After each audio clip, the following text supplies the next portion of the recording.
আর্জেন্টিনার সমর্থকরা গ্যালারিতে একটি ব্যানার নিয়ে এসেছিলেন। জানেন তাতে কি লেখা ছিল?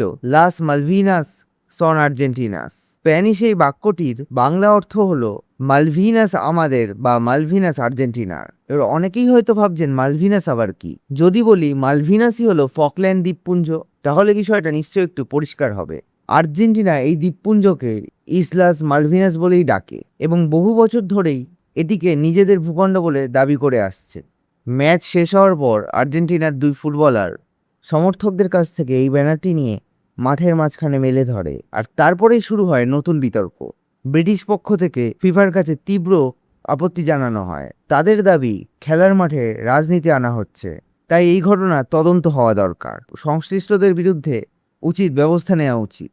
বিষয়টা অনেকের কাছেই কেবল একটি ব্যানার মনে হতে পারে, কিন্তু আন্তর্জাতিক রাজনীতির ইতিহাস জানলে বোঝা যায় ফকল্যান্ড বা মালভিনাস প্রশ্নটি আর্জেন্টিনা ও যুক্তরাজ্যের মধ্যে বহু দশকের পুরনো এবং অত্যন্ত সংবেদনশীল একটি বিরোধ।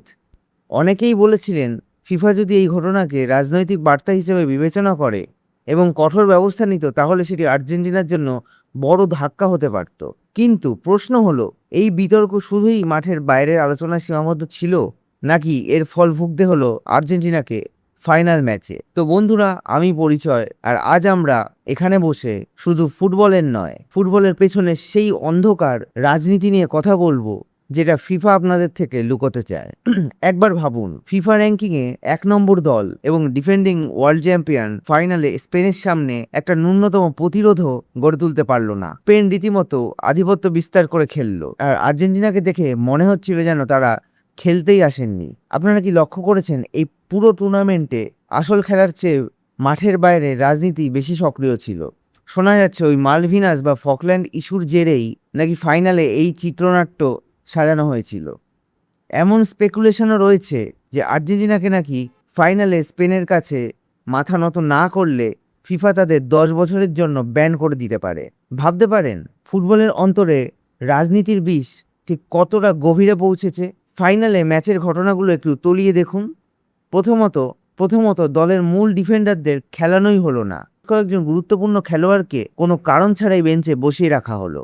এরপর এনজো ফার্নান্ডেজের যে রেড কার্ডটা দেয়া হলো, সেটা কতটা যৌক্তিক ছিল? অত্যন্ত অন্যায্য এবং উদ্দেশ্য প্রণোদিত, যেন আগে থেকেই সব ঠিক করে রাখা ছিল, আর যে আর্জেন্টিনাকে মানসিক এবং শারীরিকভাবে ভেঙে দেওয়া হবে। ও হ্যাঁ, আর রেফারির কথাটা তো বলতেই হবে। ফাইনালে যে রেফারিকে দায়িত্ব দেওয়া হয়েছিল, তার ইতিহাসটা একবার ঘেঁটে দেখবেন। এই রেফারি আগে যতবার এসেছেন ততবারই আর্জেন্টিনা হেরেছে। তাহলে এই রেফারিকেই কেন ফাইনালে আনা হলো? এই উত্তরটা বোধহয় আর আলাদা করে বলে দিতে হবে না। আর আমাদের গোলকিপার ডিবু মার্টিনেজের সাথে যে বঞ্চনাটা হলো, সেটা তো কল্পনারও অতীত। ফাইনালে তিনি 11টা অবিশ্বাস্য সেভ করেছেন, গোলপোস্টের নিচে নিজের জীবন বাজি রেখেছেন, কিন্তু গোল্ডেন গ্লাভস কি তিনি পেলেন? না। এত দুর্দান্ত পারফরমেন্সের পরেও এই পুরস্কার থেকে বঞ্চিত করা স্পষ্টই বুঝিয়ে দেয় যে এই সিস্টেমের মধ্যে কতটা পচন ধরেছে। আর এর পাশাপাশি আরও একটি ঘটনা সমর্থকদের নজর কেড়েছে। এবার মেসি সহ আরও কিছু খেলোয়াড়ের পরিবারের সদস্যদের স্টেডিয়ামে দেখাই যায়নি। বিশ্বকাপ ফাইনালের মতো একটা মেগা ইভেন্টে পরিবারের উপস্থিতি খুব স্বাভাবিক একটা ব্যাপার। তাহলে কি তারা আগে থেকেই জানতেন যে আজ কি হতে চলেছে? এর কোনো অফিসিয়াল প্রমাণ হয়তো আমরা কোনোদিনও পাবো না, তবে এই ফাইনাল আমাদের মনে অনেকগুলি প্রশ্ন রেখে গেল। তবে সত্যি বলতে কি, মেসির জন্য এই সিস্টেমের বিরুদ্ধে লড়াই করাটা নতুন কিছু নয়। তার কেরিয়ারের শুরু থেকেই রাজনীতি আর সমালোচকরা তার পিছু নিয়েছে। ছোটবেলায় যখন তার গ্রোথ হরমোন ডেফিসিয়েন্সি ছিল আর ফুটবল ক্লাবগুলো তাকে বাতিল করে দিয়েছিল, বলা হয়েছিল ও শারীরিকভাবে টিকতে পারবে না, কিন্তু সেই ছোট্ট ছেলেটাই বার্সেলোনায় গিয়ে গোটা ফুটবল দুনিয়াকে শাসন করেছে। জাতীয় দলের জার্সিতেও তার যাত্রাপথ মসৃণ ছিল না। 2014, 2015 এবং 2016 সালের সেই যন্ত্রণাদায়ক হারগুলোর কথা মনে আছে আপনাদের? মিডিয়া এবং সমালোচকরা তখন তাকে কার্যত শেষ বলে ধরে নিয়েছিল। তিনি ওই কঠিন সময়টা একা হাতে সামলেছেন এবং ফিরে এসে 2021-এর কোপা আমেরিকা এবং 2022-এর বিশ্বকাপ জিতে সবার মুখ বন্ধ করে দিয়েছিল। ফিফার রাজনীতি আর সমালোচকরা আজ হয়তো ভুলে গেছেন যে লায়নেল মেসি এখন এসব কিছুর অনেক ঊর্ধ্বে। কাতার বিশ্বকাপের ট্রফি ছুঁয়ে তিনি সর্বকালের সেরা বিতর্ক চিরতরে শেষ করে দিয়েছেন। আজ ফুটবলের মেসিকে প্রয়োজন, মেসির কিন্তু ফুটবলকে নয়।